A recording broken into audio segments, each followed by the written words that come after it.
आइए आपको सीधा लिए चलते हैं दिल्ली के आम आदमी पार्टी मुख्यालय, जहां पर आम आदमी पार्टी की नेता आतिशी प्रेस वार्ता कर रही हैं। अरविंद केजरीवाल वो आदमी है जो अपनी आईआरएस की नौकरी छोड़कर, इनकम टैक्स की नौकरी छोड़कर दिल्ली की सड़कों पर उतरा था इस देश के लोकतंत्र को बचाने के लिए, इस देश के संविधान को बचाने के लिए। और आज अगर आपने चुनाव से जस्ट पहले अरविंद केजरीवाल को गिरफ्तार किया है, उनको कैंपेन में जाने से रोकने के लिए गिरफ्तार किया है, तो मैं भारतीय जनता पार्टी को बता दूं कि आप एक अरविंद केजरीवाल को गिरफ्तार कर सकते हैं, लेकिन हजारों अरविंद केजरीवाल दिल्ली की सड़कों पे और देश की सड़कों पे उतरेंगे इस देश के लोकतंत्र को बचाने के लिए। आज भारतीय जनता पार्टी ने लोकतंत्र को खत्म करने का कोई प्रयास नहीं छोड़ा। हम देख रहे हैं कि किस तरह से एक के बाद एक सभी विपक्षी दलों पे और सभी विपक्षी नेताओं पे हमले हो रहे हैं।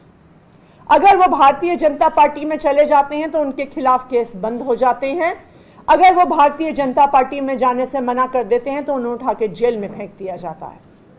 दूसरी तरफ हमने देखा है कि किस तरह से कंपनियों को ईडी और सीबीआई के माध्यम से डरा के, धमका के, उन पे केस करके उनसे इलेक्टोरल बॉन्ड्स के माध्यम से हजारों करोड़ की उगाही करी है भारतीय जनता पार्टी ने। एक तरफ हेमंत सोरेन की गिरफ्तारी होती है, दूसरी तरफ कांग्रेस पार्टी का बैंक अकाउंट फ्रीज होता है।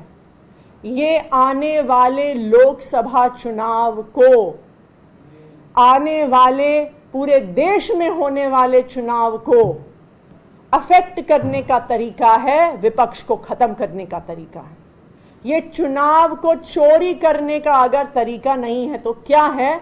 आप सारे विपक्षी नेताओं को जेल में डाल दोगे, आप सारी पार्टियों के बैंक अकाउंट फ्रीज कर दोगे, तो कोई भी चुनाव कैसे लड़ेगा? लेकिन मैं भारतीय जनता पार्टी को यह बता दूं कि जो आप ये विपक्ष के खिलाफ, जो आम आदमी पार्टी के खिलाफ, जो अरविंद केजरीवाल के खिलाफ साजिश कर रहे हैं, इसका जवाब दिल्ली आपको देगी, इसका जवाब पंजाब आपको देगा, इसका जवाब पूरा देश आपको देगा। आज एक और चिंता भी है हमारी। देश में पहली बार एक सिटिंग चीफ मिनिस्टर जिनके पास Z+ सिक्योरिटी है, Z+ सिक्योरिटी कवर है, उनको अरेस्ट किया गया है। अब अरविंद केजरीवाल, दिल्ली के मुख्यमंत्री अरविंद केजरीवाल जी की सिक्योरिटी के लिए कौन जिम्मेदार है? आज वो ईडी के ऑफिस के अंदर है, उस ऑफिस के अंदर कौन जा रहा है, क्या लेके जा रहा है, इसके लिए कौन जिम्मेदार होगा? तो ये एक बहुत बड़ी चिंता आम आदमी पार्टी की भी है, ये एक बहुत बड़ी चिंता देश की भी है कि क्या केंद्र सरकार ईडी की कस्टडी में अरविंद केजरीवाल को पर्याप्त सिक्योरिटी दे रही है कि नहीं दे रही है।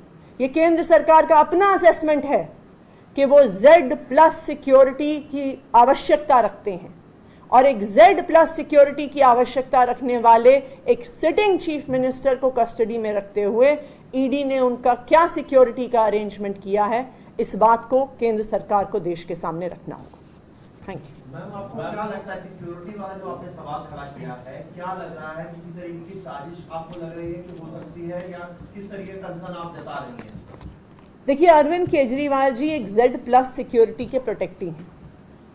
अरविंद केजरीवाल जी इस देश के इतिहास में पहली बार अरेस्ट हुए सिटिंग चीफ मिनिस्टर हैं। हेमंत सोरेन जी की भी जब गिरफ्तारी हुई थी, उन्होंने गिरफ्तारी से पहले इस्तीफा दे दिया था। तो आज ये बहुत बड़ा सवाल है कि एक सिटिंग चीफ मिनिस्टर को जो सिक्योरिटी मिलनी चाहिए, क्या उनको ईडी की कस्टडी में मिल रही है? कौन उस ईडी के ऑफिस में अंदर जा रहा है? जिस